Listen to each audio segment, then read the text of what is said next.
I'm Darlene, and I'm a caregiver to our 29-year-old special needs daughter.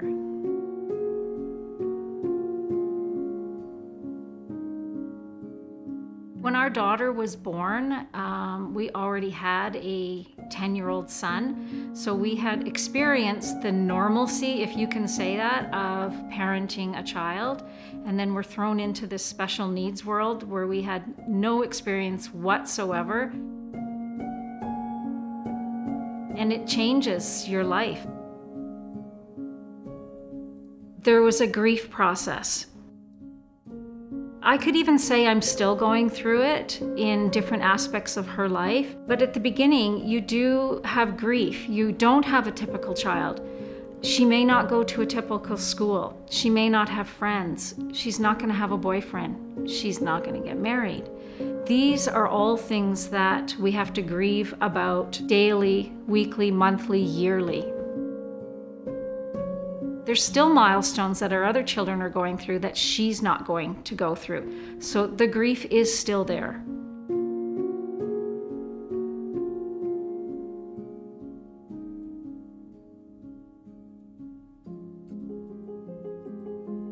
My name is Mika. I'm one of the caregiver coaches at Caregivers Alberta. When you're trying to look after your loved one, your child especially, you're dealing with what's in front of you today, what's a challenge in front of you. But as a parent, you're always looking at their future as well. You're trying to make the next move in a way that's going to impact in a positive way for years to come. My name is Corey Ann. I am a program supervisor for adaptabilities in our in-home department. It's trying to find that balance between being a mom and giving your child everything that they need, but still trying to find that time for yourself and still maintain who you are. For us, like how it affects with our family, it's my son Jeremy who has autism, and he's 16, and the disability becomes the forefront. And because they're going through such a difficult time where, you know, whether it's their mind or their bodies or what, it's hard for them, and it's a lot of trauma for them as well. So we want to make sure that their worlds are happy as can be, but you know, we often forget ourselves. It is so important to be emotionally self-aware. Otherwise, you're going to crash and burn.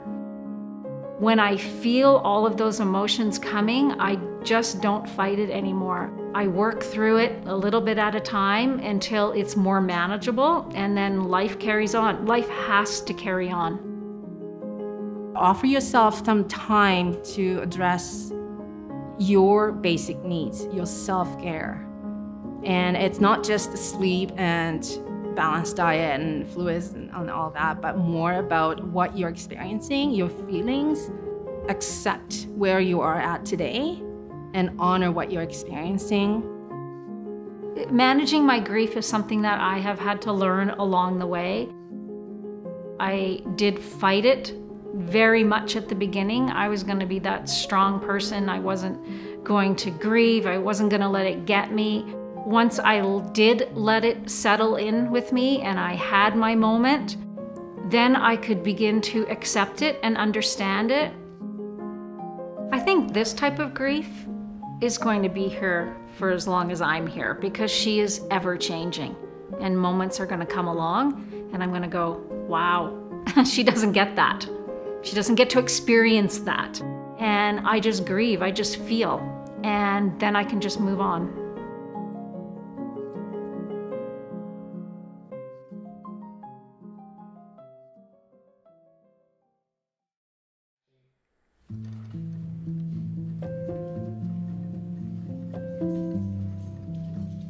So the difference between being a caregiver and parent, as opposed to just being parent, is the balancing of the independence with assistance.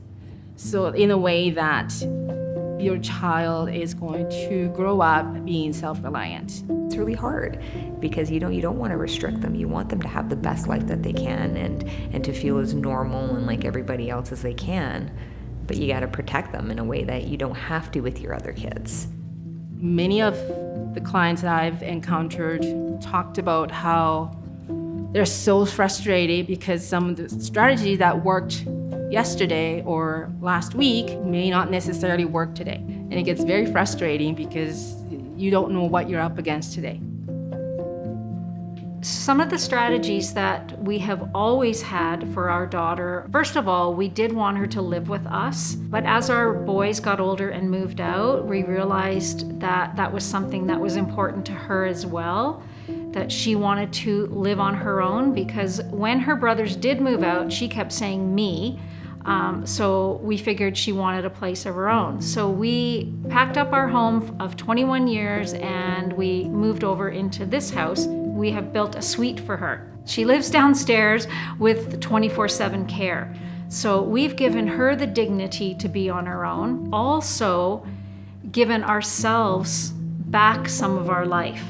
So we can now become somewhat of a couple again, but it's given her the dignity and the independence that she wants. One advice that I feel very strongly about is that you are by far the world's leading expert when it comes to your child's health.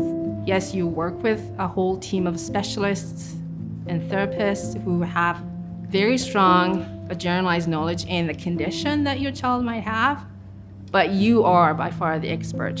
Even though we have 24/7 care for our daughter, I am still very much involved. This life of having her downstairs is not glamorous. It's a beginning. It's something that we're working on, pulling together, that she has her independence, we have our independence.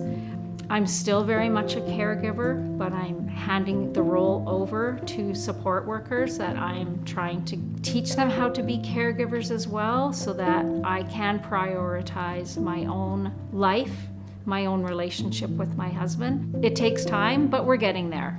You know, when you have small young children, you're exhausted. Even when, you're working full time, then you come home and you gotta make dinner, you gotta give them baths, you gotta do homework, you gotta do all these sort of things. You don't have a lot of time to connect with your spouse. Now you add a complicated child on that, there's even less that you have for your partner. So when we're able to come in and give a family respite, it's more than just babysitting. With a lot of our families that we support, they're able to go to work. They're able to support financially, but they're also able to get out of their house and be them again, be someone outside of the caregiver. It's more than just giving them a break. It's giving them a time to reconnect as a couple, to find that fire in their marriage again, to be more than just mom and dad. When you have someone who gives you that hope again, sorry, I can't even tell you how much that means, because you love that person so much, but you need to take care of you. And when someone gives you that hope again, where you're like, okay, I'm still me, I'm still here, I'm not invisible, I'm still seen, it means the world.